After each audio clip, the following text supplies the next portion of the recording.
Hey guys, I'm Heath with Nordic Wave, here to walk you through changing your strainer. So we just finished changing our water filter, and we always encourage at the same time to go ahead and clean out your strainer.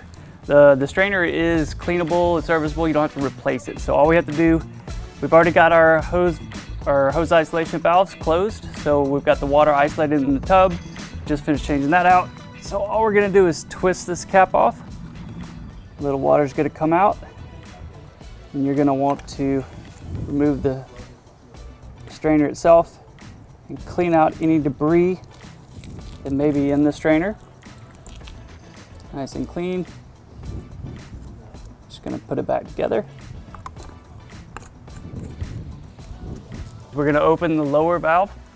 We're gonna open the top valve, plug it back in, and you're back in operation.